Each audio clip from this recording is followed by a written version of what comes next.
Hoje nós vamos dar início à lição número 3 e vamos falar hoje sobre um assunto que vai nos ajudar a, a ter um pouco mais de critérios na hora de ler um texto. Então, assim, essa matéria, ela basicamente, ela nos ajuda nesse sentido, a ter critérios para quando lê um texto, porque a gente acaba ficando um tanto crítico. Não crítico no sentido de falar mal, de ser desagradável, mas crítico no sentido de não ser um leitor desatento. É um leitor que presta atenção nos detalhes, que presta atenção na riqueza do texto. E é isso que a hermenêutica ela nos dá, ela nos oferece. Então, hoje, o título aí dessa lição que a gente começa hoje, na página 42, é Análise Léxico-Sintática. Então, nós vamos falar bastante dessa questão dos léxicos e a hermenêutica, ela trata muito a respeito disso. E léxico é uma coisa muito simples, muito do nosso conhecimento. Por isso eu gostaria de já começar perguntando para vocês o que é léxico. Quem que vai aí dar a resposta? Sem olhar no Google, irmão. Vigia.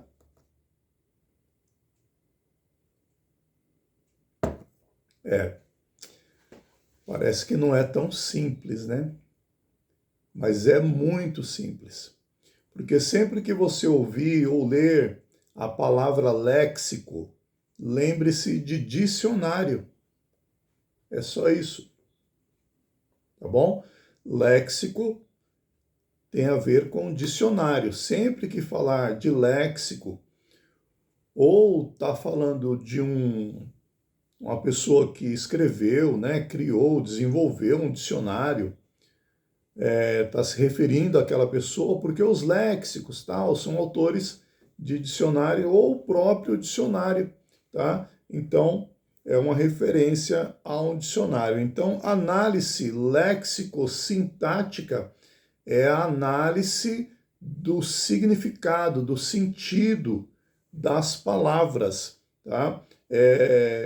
A sintática, nós vamos ver aí, que é o sentido da palavra numa frase, de uma frase num texto, e isso é a língua portuguesa aí, que tem muitos detalhes, né, importantes que nos ajuda, tá bom?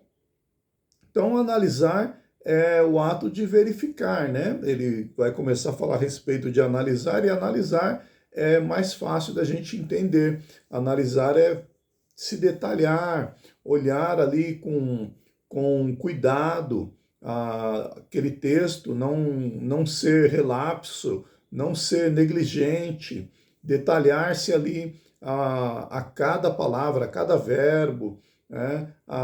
Então, essa análise ela vai ter a ver com isso. Então, quando fala de análise léxico, então, olha só, ele vai falar que léxico é um dicionário de vocabulários, tá? Então, os léxicos eles vão trazer o sentido etimológico, o significado etimológico, ou seja, a origem da palavra, de onde que ela se origina, qual que é a raiz, para poder chegar ao significado, ao sentido daquela palavra, tá? Nós vamos aprender que a palavra ela pode adquirir, não, ela pode assumir significados diferentes dependendo do texto. Aí é onde entra a importância da gente atentar-se ao que a gente estudou anteriormente, que é o contexto. Quem lembra o que é contexto? Responde pelo menos uma pergunta aí, irmão, vai. Contexto, o que é contexto? Hã? É o que vem antes do texto? Antes do texto, o que mais?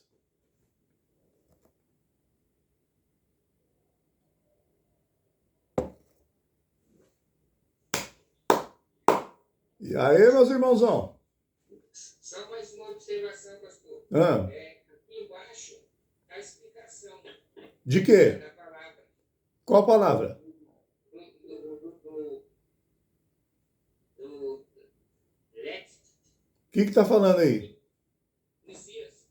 Não, o que está falando do léxico? Ele fala assim, ó. Dicionário de línguas clássicas antigas. Muito bem. Maravilha. Fala, Daiane. Tem aquele contexto, aquilo que dá sentido ao texto, né? É o contexto do texto, da história, das perguntas, aquilo que responde perguntas. É isso aí. Mas a questão é que o contexto, ele é o que vem antes e ele é o que vem depois do texto. Tá bom? Então, é um todo, né? Porque às vezes a gente pega um texto pode ser um versículo, né? Falando da Bíblia, pode ser um versículo, pode ser um capítulo, tá bom? E para você ter o entendimento completo daquilo, às vezes você tem que ler todo um capítulo, às vezes é um parágrafo, já traz um sentido, uma completude. Como a gente aprendeu, quando a gente encontra aquelas divisões na Bíblia que se colocou ali os subtítulos, ali aquele pedaço ali, ele é um entendimento, tem uma certa completude, tá? Então aquela separaçãozinha é um texto completo, é um texto com seu contexto. Às vezes precisa você pegar mais partes do capítulo para ter o entendimento, para pegar toda a história. Quando você pega isolado, tanto é que a gente, quando lê aquele versículo, que não vai ter jeito, a gente nunca vai aprender o significado dele, mas a gente também não vai se cansar de explicar, que é aquele versículo que fala assim, onde tiver 2 ou 3 em meu nome, aí estarei eu no meio deles, né? A gente sempre vai entender que o significado desse texto é quantidade de pessoas. Está falando de quantidade de pessoas. Ah, irmão, a igreja está vazia. Não importa. Jesus falou onde tiver 2 ou 3, isso é um entendimento errado. Por que entende errado? Porque não se preocupa com o contexto. Se for ver o contexto, Jesus está falando ali de outro assunto, ele está falando de perdão, né? Irmão, aonde que está falando de perdão? No contexto. Vai analisar o texto todo, né? Vai observar qual que é o assunto que está sendo tratado. Então, a gente não consegue melhorar o entendimento porque a gente não dá valor ao contexto. E isso realmente é muito perigoso, tá bom? Esse é só um pequeno exemplo, mas tem muitos mais exemplos. Quem que está querendo falar aí? Sim. Vai ter versículo que a gente vai ler na Bíblia que não precisa ler o contexto, que já dá para entender ele sem ter que ler o contexto? Sim. Por quê? Porque a gente sempre vai entender que é aquilo e acabou. Você lê um versículo, se satisfaz com ele e não quer saber de mais nada. Geralmente é assim. João 3,16, você lê, não precisa ler o contexto, no caso. No meu entender. Precisa? Claro que precisa. Como não? Assim, do jeito que eu entendi ele, assim, do jeito que eu entendo ele, eu lendo ele, entendendo ele, eu acho que eu não preciso ler o contexto dele para ter noção do que ele está dizendo. Então, a autoexplicação de um texto, no caso de um versículo, talvez pela simplicidade do assunto, fica, como é que fala? Óbvio, né?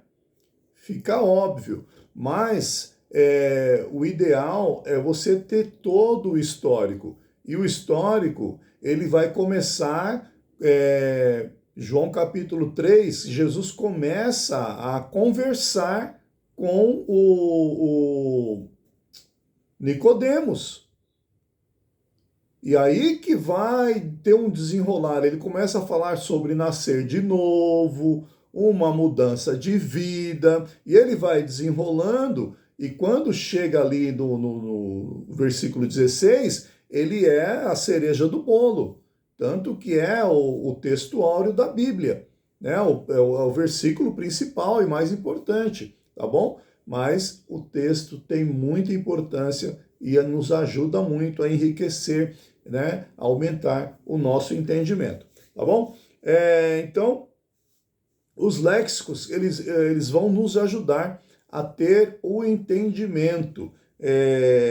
E essa análise lexo-sintática, ela vai utilizar, né, através dos sentidos que você encontra nos dicionários, o entendimento das palavras. Lá na página 43, ele começa falando assim: conforme vemos, a análise léxico-sintática é o estudo do significado de palavras tomadas isoladamente e o modo como essas palavras se combinam, a fim de determinar com maior precisão o significado que o autor pretendia lhes dar. Tá bom? Então, às vezes a palavra, você conhece ela com um significado, com um sentido, né? Mas quando você analisa o contexto aonde ela está inserida, você percebe que muda o sentido daquilo que você entendia da palavra. Então, daqui a pouco nós vamos ver um exemplo disso aí. Certas palavras em cada versículo ou passagem são as chaves que abrem a porta para o entendimento. O significado bíblico dessas palavras é, pois, de suma importância. O sentido bíblico de um termo é que tem valor e não a sua simples definição no dicionário. Os dicionários contêm as definições atuais das palavras. O alvo do estudante da Bíblia é pesquisar o uso das mesmas na própria Escritura, formulando assim uma definição bíblica. Então, é diferente, as coisas mudam, né? Aqui ele já vai dar um exemplo que vai clarear bastante para a gente essa questão de você buscar o significado. É por isso a importância da gente ter um dicionário bíblico, tá bom? O dicionário bíblico, ele é direcionado. Então, por exemplo, você tem, como já comentamos em outra oportunidade, dicionário da Bíblia Almeida, tá bom? O dicionário da Bíblia Almeida, ele vai pegar todos os verbetes, todas as palavras que se encontram na Bíblia, tá? E ele vai te trazer o sentido, o significado. E isso é muito útil, ajuda muito, tá?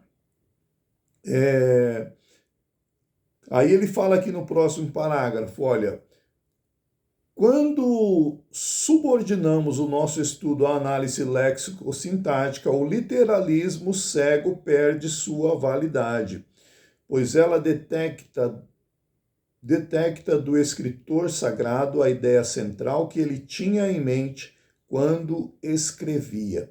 Se tinha a intenção de suas palavras serem recebidas de forma literal, de forma simbólica ou de forma figurada. Nós vamos ver algumas figuras de linguagem na quarta lição que vai enriquecer esse entendimento. Por exemplo, quando Deus diz, eu sou o teu escudo, veja, isso é uma metáfora. Isso é uma metáfora. Deus não é escudo. O que é um escudo? É uma arma de defesa, né, que o camarada usa lá para se proteger, né, vem enganchado na mão lá e ele se protege atrás daquele escudo. Eu sou o teu escudo, eu sou a tua proteção, eu te guardo, eu te livro, né? Então, vai trazendo esse entendimento. Então, a gente olha para uma frase dessa, a gente não pensa que Deus é escudo. Por quê? Porque a gente já interpreta automático. A gente interpreta automático. Aí, se a gente buscar no texto original, esta palavra, a palavra que foi usada para escudo, vai enriquecer o entendimento. tá? Vai facilitar. Eu vou até compartilhar com vocês depois uma Bíblia que ela tem as palavras no original. É muito bacana, tá? Porque aí ele traz a escrita no original hebraico, se for no Antigo Testamento, e no original grego, se for no Novo Testamento. É muito bom porque às vezes a gente pega palavras que foram aportuguesadas, tá? Mas quando você pega lá a palavra no original, você tem mais riqueza de significado e de sentido. Isso ajuda muito no estudo, tá bom? Por exemplo, aqui, quando Jesus declarou, eu sou a luz do mundo, ou ainda, eu sou o caminho. Então veja que essas expressões aí são metáforas, tá? São coisas que, na verdade, ele não é exatamente isso. Ele não é exatamente isso. A gente conhece, por exemplo, luz como uma outra coisa. Algo que clareia, algo que você está escuro, você vai lá e bota lá para poder iluminar um espaço. Ou ainda o caminho, por exemplo, para nós é outra coisa. E Jesus fala, eu sou o caminho, né? Eu sou o caminho. Então a gente não pode ir levar isso para o lado literal. Não pode ser literal. Você tem que entender que aqui tem uma metáfora envolvida.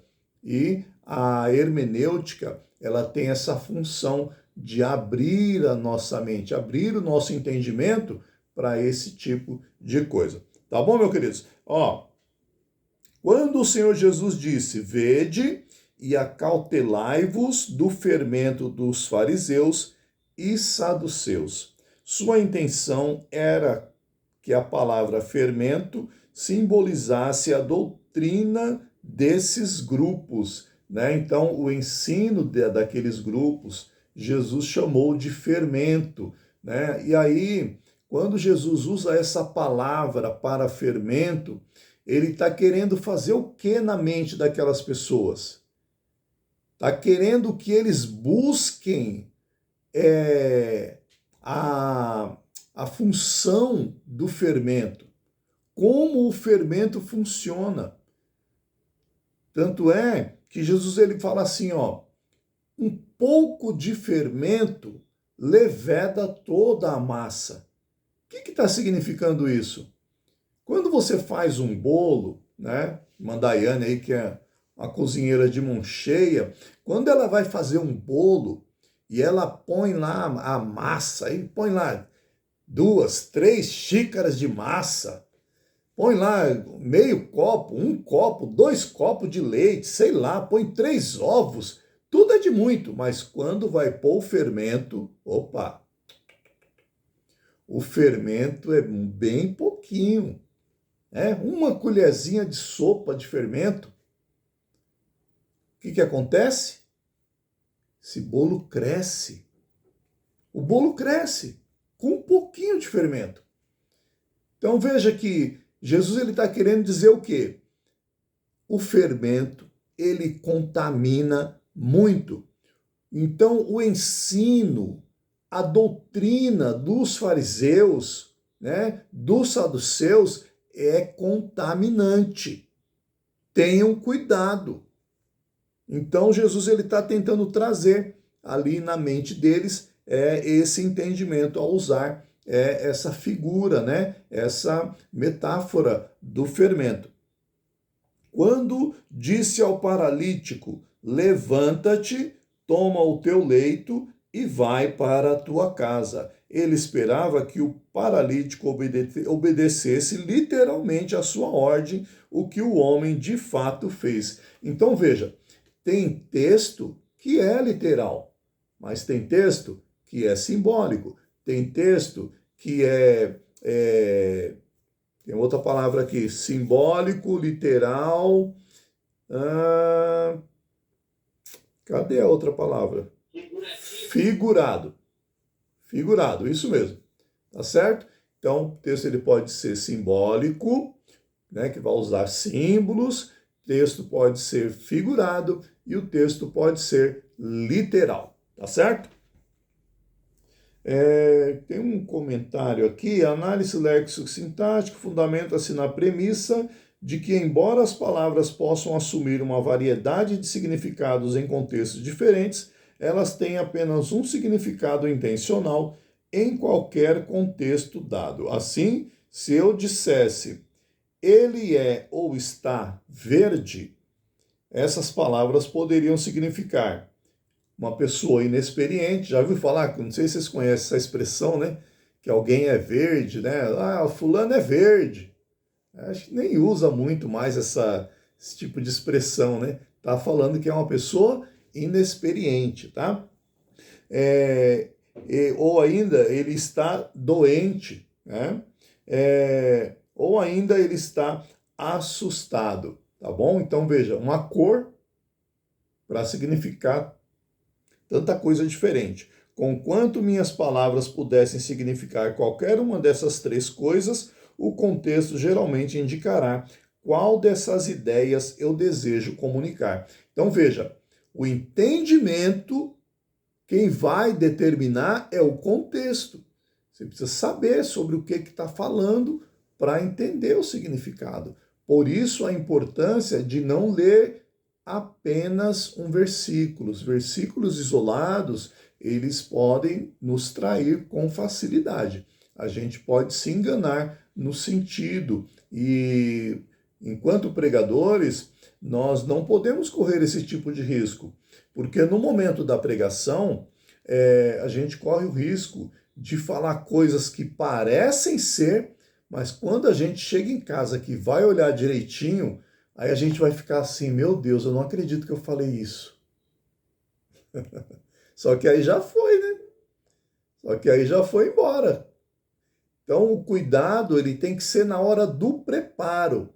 Na hora que você está organizando o seu sermão, a sua fala, é nesse momento que você vai se preocupar com o significado das palavras, o sentido, analisar se é aquilo mesmo, né? Nós já falamos sobre dados, por exemplo, quando você fala, porque 1 milhão de pessoas aconteceu não sei o que lá e tal. É isso mesmo? Você verificou se é esse número, essa quantidade tem sentido? Então, a gente não pode dar uma determinado número sem se certificar antes, porque as informações, elas são verificáveis. A pessoa entra lá no Google e já pode te desmascarar ali na hora e vai ficar feio, né? Fala, Daiane.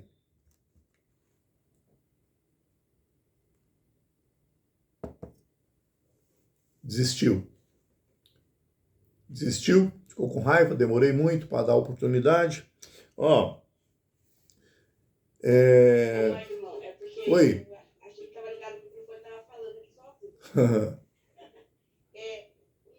O versículo, a gente vê um versículo, tem aquela referência que fica embaixo, né? Naquela parte da Bíblia. Isso aí também nos ajuda bastante a gente a ter outras visões daquele versículo, né? Porque assim, eu aprendi a buscar referência do texto na aula, que eu não tinha esse hábito. Então, por causa da aula, eu comecei a ter esse hábito. Até mesmo quando a gente vai procurar um tema de uma festividade, normalmente a gente procura um versículo isolado, né? É ali, traz aquele versículo isolado, coloca como tema de alguma coisa.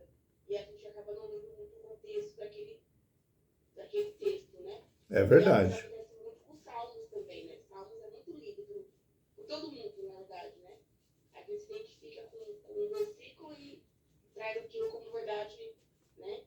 Ou como a questão, vou contar uma história e vou ler um salmo, né? Isso acontece bastante. E é bem isso mesmo, né? A gente limita, né? Limita muito o entendimento quando a gente pega um texto isolado sem se preocupar com a história, sem se preocupar com o significado que aquilo ali tem como um todo, né? E é muito perigoso, realmente.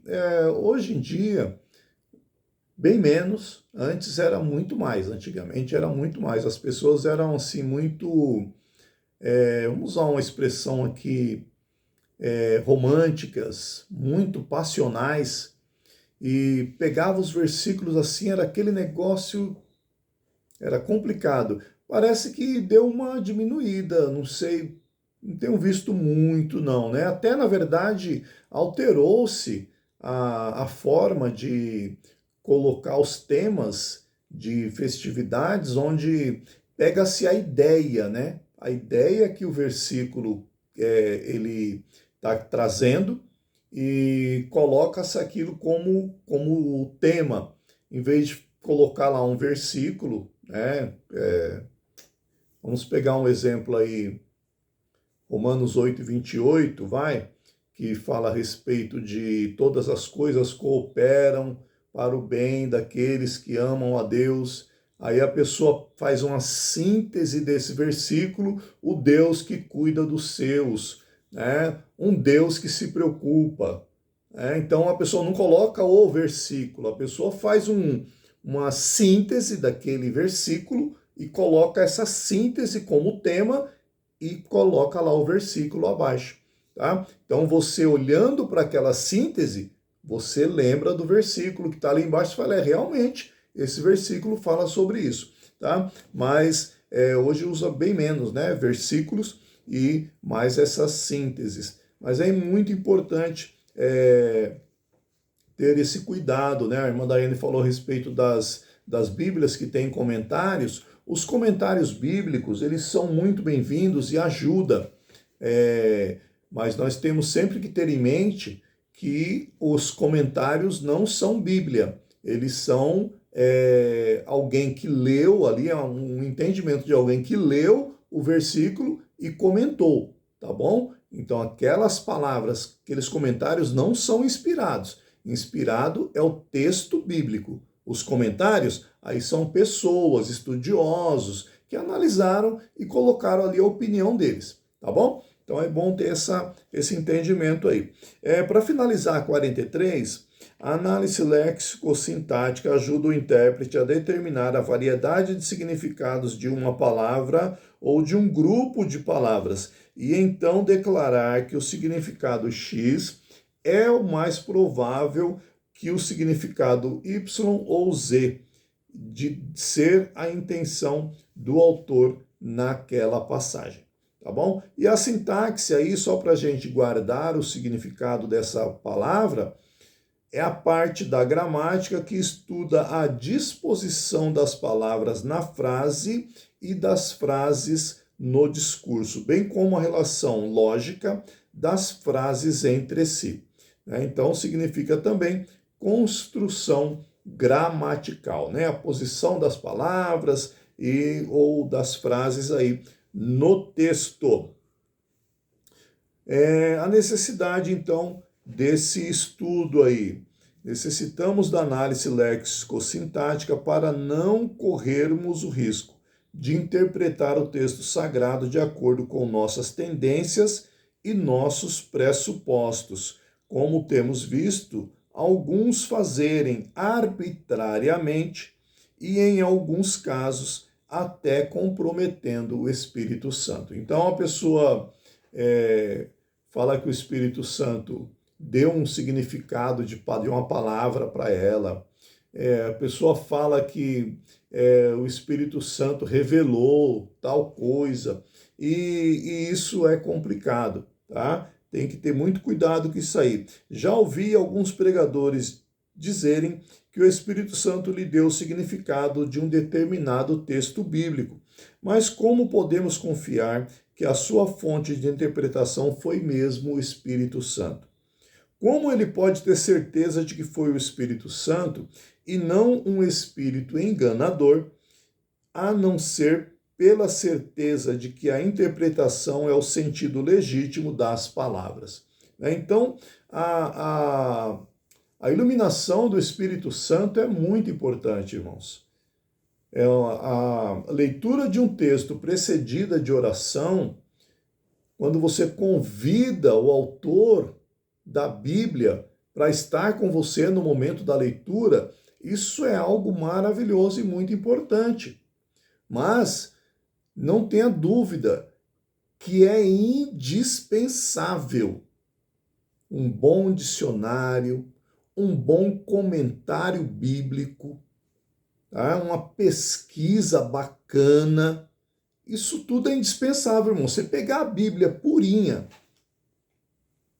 pegar a Bíblia assim purinha e preparar um sermão sem nenhuma pesquisa, irmão,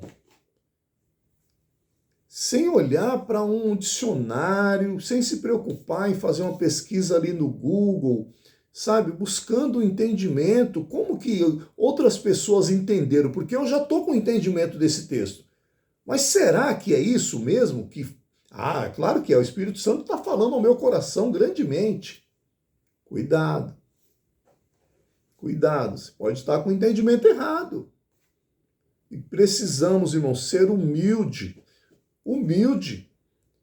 para recorrer a fazer um paralelo com outros entendimentos. Se você colocar um determinado texto e buscar a explicação, às vezes você vai ver que você estava enganado com o que você estava pensando.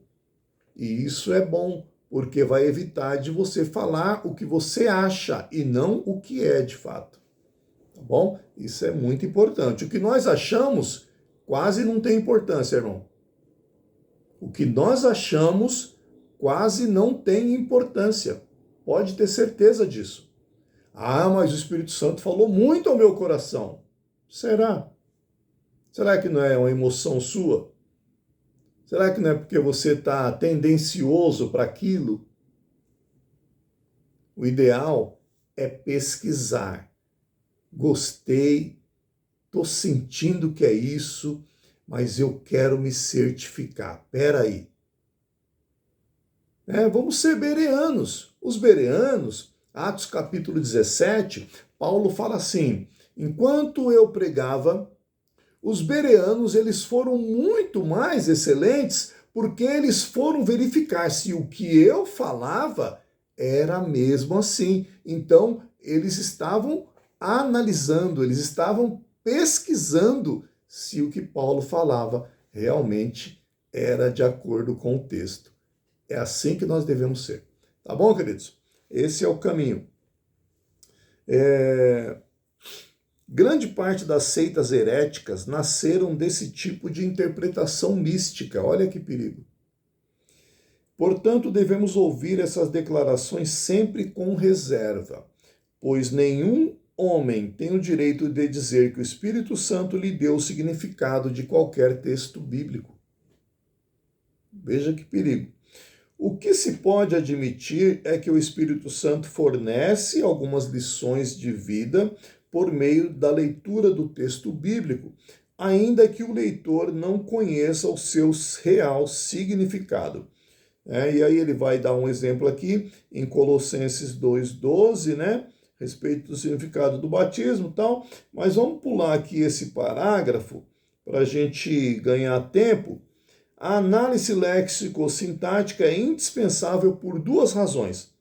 Primeiro, sem ela não estamos seguros da nossa interpretação acerca do que Deus realmente pretendeu dizer. Segundo, não temos fundamento para combater a heresia.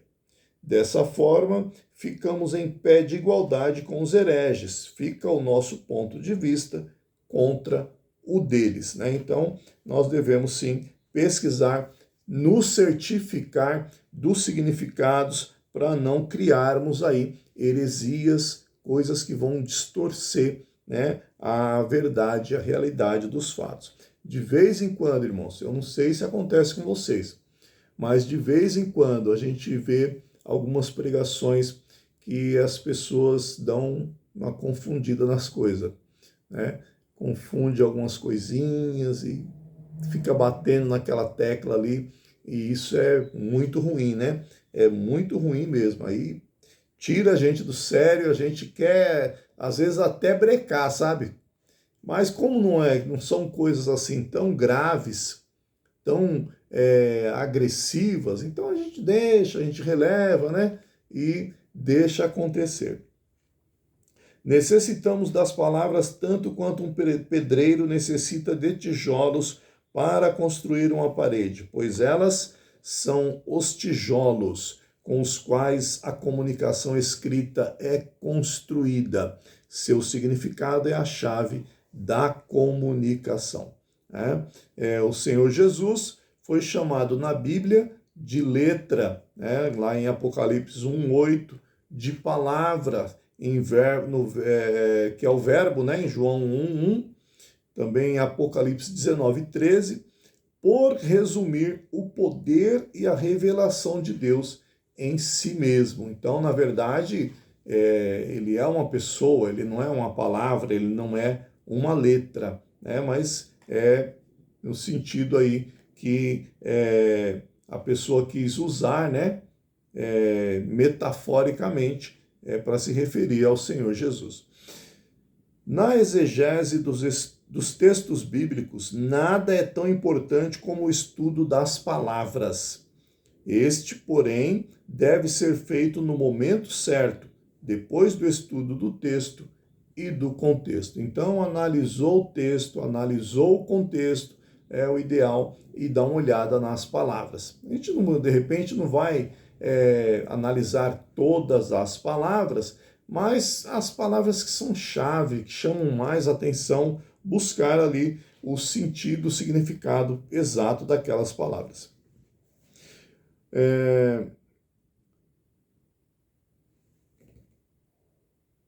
O estudo de palavras é a atividade de descobrir, exemplificar, explicar o significado de uma palavra no texto bíblico. As palavras transmitem ideias, sentimentos, ações e qualidades. Nosso alvo é entender o significado que as palavras tinham para o autor bíblico e para os primeiros leitores da obra. Isso aqui é algo muito complexo, Nós falamos na aula anterior a respeito de contexto histórico, cultural, que é algo que vai tirar aquela ideia que nós temos de que o texto é escrito para nós. Imagina a gente viver num tempo que vai lá, abre uma torneira e enche o copo, lava uma louça, e o texto está tratando a respeito de uma mulher com um jarro, carregando um jarro de água. Tem nada a ver, irmão, com a gente. Tem nada a ver com a gente. É uma outra situação. Tem um texto que Jesus fala que ele estava num lugar, o evangelista fala que Jesus estava num lugar que a casa estava lotada. E 4 amigos, vêm trazendo uma pessoa numa cama, e aquela pessoa estava paralítica. Então tentava entrar, não conseguia. Só que eles tiveram uma ideia.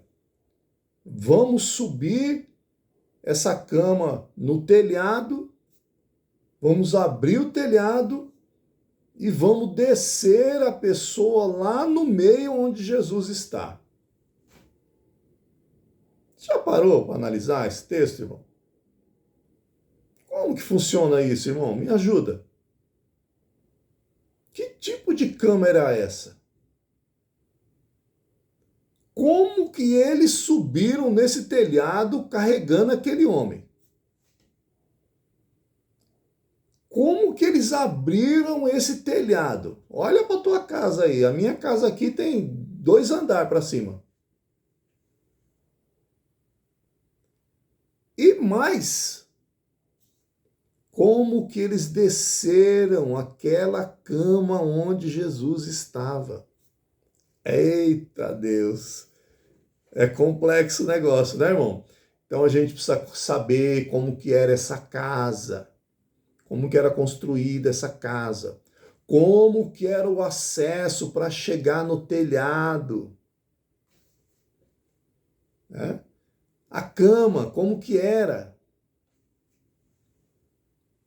Porque dependendo como se fosse a cama, como que ia amarrar para descer? Quanto que eu ia ter que abrir esse telhado para passar a cama? Porque, irmão, do jeito que é as casas que tem telhado hoje, o espaço que tem entre um caibro e outro é 60 centímetros. É tanto assim, sei lá. Né? Aí tem os caibros e tem as ripas atravessadas. Como que desce essa cama? Acorda, crente. Não é no seu tempo, não. É no outro tempo lá. É outra casa, é outro telhado, é outra cama, é outro acesso. Você vê como é complicado? Então é importante conhecer o contexto lá histórico-cultural. E, como estamos vendo hoje, é importante conhecer o significado das palavras no sentido que o escritor usou na época, para que aquelas pessoas entendessem ali o que ele estava querendo transmitir, tá bom? Então, isso é muito importante e nos aproxima de um tempo muito antigo, tá? Para podermos tirar o entendimento para o nosso tempo hoje, né? Sem ser anacrônico. Alguém lembra o que é anacrônico? Não lembra. Claro que não lembra, né? O anacronismo é algo que a gente precisa sempre lembrar, né? Que é usar sentido de coisas de uma época em outra época, tá? Depois vocês olhem aí na anotação de vocês aí sobre anacronismo. Aí ele vai falar a respeito aqui da utilidade, né? A análise léxico-sintática revela a compreensão das definições de palavras e sua relação umas com as outras, a fim de se compreender com maior exatidão o significado que o texto tensionava transmitir. Tá certo? A importância. Análise léxico-sintática é muito importante para o estudante da Bíblia porque ela nos conduz ao nosso alvo principal, ou seja, o sentido original das palavras.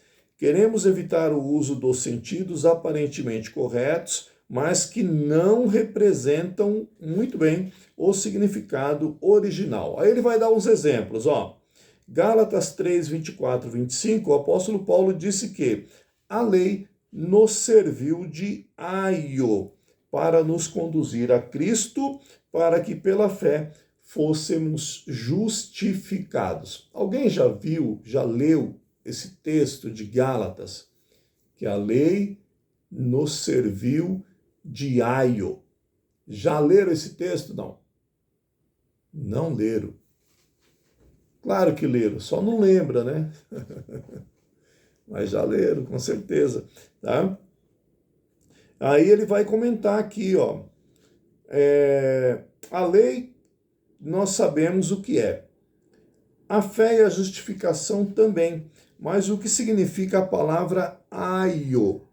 É nessa hora que um bom dicionário da língua portuguesa pode ajudar, mas não muito, porque ali esse significa simplesmente preceptor, né, de crianças, ou crianças ilustres ou ricas, ou se não um criado grave, um camareiro ou um escudeiro.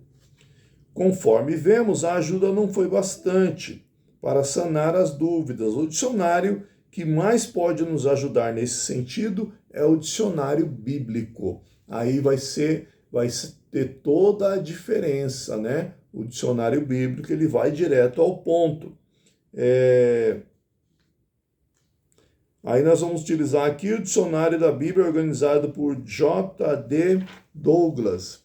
Ali o autor nos faz saber que a palavra aio, em nossa versão, traduz o vocábulo grego paidagogos, que significa pedagogo, né? Então, paidagogos em grego vai significar pedagogo.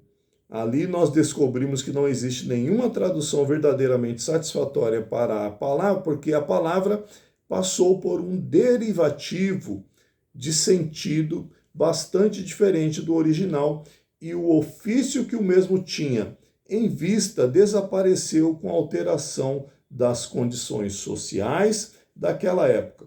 O paidagogos grego e romano, era um auxiliar masculino de confiança, comumente um escravo que exercia supervisão geral sobre o menino e que providenciava que fosse à escola e voltasse da mesma em segurança. Esse é o ponto abordado na metáfora de Paulo, né? Então veja que interessante, né? Paulo, lá em Gálatas, voltando, né? Capítulo 3, versículos 24 e 25, ele fala que a lei, que a gente sabe que a lei é a Torá, né? Serviu de aio. Então agora nós vimos que esse aio é um paidagogos, é um cuidador que conduz, ali no caso era uma criança, conduzia uma criança para a escola e trazia da escola em segurança. A lei nos conduz a... Completa aí, irmãos, para nós finalizar com sucesso, com chave de ouro essa aula. A lei nos conduz a... Meu Deus. Segurança. Segurança. O que mais? A lei nos conduz a quê, irmãos? Obediência. Obediência. Olha que bênção. O que mais, irmãos? A lei nos conduz a quê? Verdade. A verdade. Vocês estão assim, ó. Andando em círculo. Vocês estão em volta. Eu quero na mosca. A lei nos conduz a...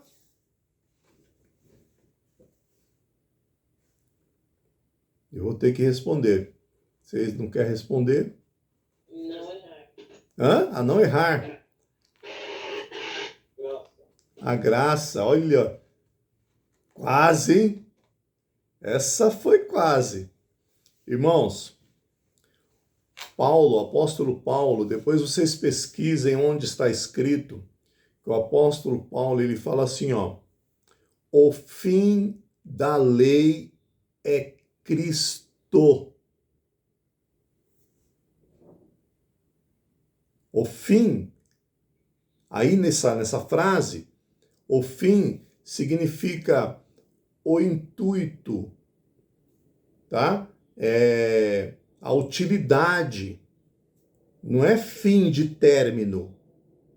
O fim da lei, a importância, o objetivo da lei é Cristo. Então a lei é um aio, ela nos conduz a Cristo. Ela tinha o objetivo de levar as pessoas até Jesus. Por isso que a gente usa essa expressão que a lei já foi para o passado, né? Mas a lei ela tem a sua importância, né? Ainda hoje, tá certo? Mas o objetivo principal dela é conduzir a Cristo, ok? Então guarde isso aí, pesquise aí o versículo, né? O fim da lei é Cristo e vocês vão confirmar essa nossa afirmação aí. Finalizando aqui, o estudo de palavras, então, é importante por duas razões. Por causa da diferença de significado entre as palavras na Bíblia e em outros ambientes, para compreender o significado completo, abrangente e pertinente de uma palavra no contexto, tá bom? Então aí vocês veem a importância do estudo das palavras, que vai nos ajudar a aumentar o nosso entendimento, facilitar o nosso entendimento com referência aí ao texto, né? Tá bom? Eu gostaria de terminar aqui essa questão, mas nosso tempo ali, acho que vai dar para a gente andar um pouquinho mais, vamos ver se a gente vai conseguir enriquecer mais. Alguém queria perguntar alguma coisa? Não? Vi um microfone ligado aí? Não? Tranquilo? Muito bom. Sua posição no estudo. Quando devo iniciar a análise léxico-sintática? Esse estudo é o terceiro passo que o hermeneuta deve dar em demanda da assimilação da palavra de Deus. Esse estudo só deve ser feito após o estudante ter estudado o texto e o contexto, Caso contrário, o aluno não terá muito proveito nele, tá bom? Então, estudar o texto é ler e ter um entendimento básico, né? Que você pega ali 2, 3 versículos e você tem aquele entendimento básico do assunto, mas você pega o contexto que vai aumentar muito mais o seu entendimento, né? E aí depois vai para o estudo detalhado das palavras importantes ali daquele texto, escreve, busca lá, pega os significados, né? Se você tiver um dicionário bíblico, senão na internet você consegue, e você vai conseguir obter os significados que vai ajudar, vai enriquecer o entendimento do texto. Finalizando, principais ferramentas utilizadas para análise, como já falamos aqui, né? Léxico-sintática. Então ele vai falar da concordância bíblica, né? O uso de uma concordância também chamada de chave bíblica, né? Na versão abreviada, especialmente a exaustiva, dará todas as utilizações de certa palavra. Então, você com a chave bíblica, você pega uma determinada palavra e vai ver em diversos textos a utilização dela e o significado dela em diferentes textos. E a chave bíblica é muito bom, né? Chave bíblica relaciona todas as palavras da Bíblia em ordem alfabética e depois na ordem na qual aparecem na Bíblia. Certamente essa ferramenta é a mais importante no estudo bíblico. Existem algumas muito boas. Todo estudante da Bíblia deve ter uma em sua biblioteca, uma chave bíblica. Tem uma Bíblia que tem esse título, né? Uma Bíblia de estudo que tem esse título, chave bíblica. Portanto, a melhor ferramenta para se usar no estudo de palavras deve ser a concordância e não os dicionários. O dicionário ajuda muito, mas a concordância ela vai trazer a utilização da palavra não em um versículo, mas em muitos versículos, né? E é muito importante, tá? Depois ele vai falar dos dicionários, ó. Os dicionários bíblicos, na maioria dos casos, também são de grande importância, pois eles lançam muita luz sobre o significado e a utilização das palavras da Bíblia. Vários deles podem ser usados sem que seja necessário conhecer grego e hebraico. Quem que vai falar? Quer falar, Messias? Tá.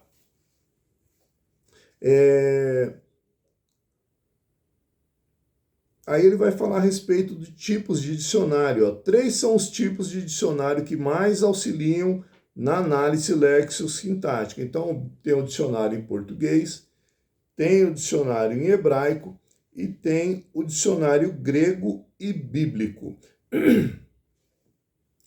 O português explica o significado atual do verbete e oferece sinônimos. Os dicionários hebraico e grego mostram o uso das palavras na língua original, muitas vezes diferente do termo na língua portuguesa. O dicionário bíblico discute certas palavras mais importantes, mostra seu emprego na escritura, comentando o significado da palavra em relação à fé cristã. E depois ele vai falar de enciclopédias, né? As enciclopédias, irmãos, eu vejo um diferencial muito grande, né, na enciclopédia, porque ela vai reunir, vai pegar uma determinada palavra e a enciclopédia ela vai trazer a implicação daquela palavra em diversos textos. Então ela pega desde do Gênesis e onde aparece aquela palavra, essa enciclopédia ela vai mostrar. Eu já mostrei para vocês uma pequena enciclopédia que eu tenho. Então, às vezes eu quero pegar determinada palavra e eu quero ver a aplicação dela em diferentes textos. Aí vem pegando, sabe, desde o Gênesis, onde aparece, ele fala, essa palavra aparece tantas vezes na Bíblia, e ele relaciona ali aqueles locais onde aparece. Para que serve isso? Para enriquecer, facilitar e aumentar o entendimento. Amém? Então, são as ferramentas utilizadas aí, que são úteis, né, no estudo, tá? A concordância, o dicionário, a enciclopédia, né? Teve um outro que a gente falou aí, concordância, dicionário e enciclopédia. São só esses mesmo, tá? Então, não são coisas baratas, né? Isso é um problema. Como que a gente faz? Vamos para a internet. Uma ferramenta muito importante. A gente consegue achar, né, ajuda na internet, muita ajuda. Eu vou mandar para vocês depois o link para vocês baixarem a Bíblia que eu comentei, e na próxima aula a gente vai dar uma olhada como utilizar e ver a utilidade dessa Bíblia aí. Amém, queridos? Alguém quer comentar alguma coisa, perguntar? Não? Podemos... Quem que está falando? Messias quer falar? Não? Tá. Podemos encerrar então, né? Então, maravilha. Vamos estar encerrando e na próxima aula nós vamos mais para frente.